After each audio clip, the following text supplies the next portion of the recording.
Hi all, this is slender loris, one of the most difficult animal species to photograph and see in India is the slender loris. For almost 4 years I was trying to get a decent photograph and a good view of this animal along the western ghats of India.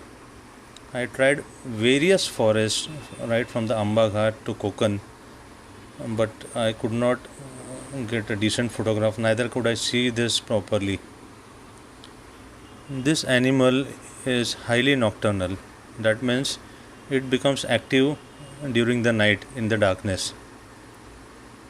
During the daytime, it hides in dense canopy behind the branches of the dense forest. The slender loris is found in the tropical forest, tropical rainforest, scrub forest, and semi-deciduous forest. These are actually included in a group of animals called primates.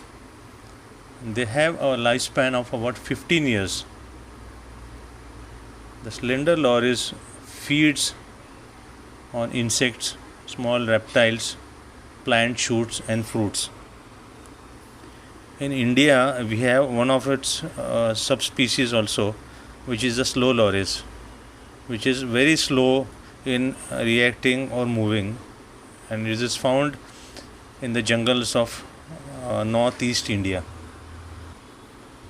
Called as the Vanamanav or Vanar Manushya in Marathi, it has lots of myths associated with it, lots of misconceptions too, and because of that, it is used in a lot of black magic or jadoo tonas. The habitats are getting destructed. The lorises are used for this black magic, and hence they are smuggled, they are poached, and hence their number is rapidly declining in India. The mammal is highly arboreal. Arboreal means it spends most of its time on tree branches, hardly it comes on the ground. The animal, though nocturnal, is highly social too. It forms its small groups and hunts at night for its living. But even though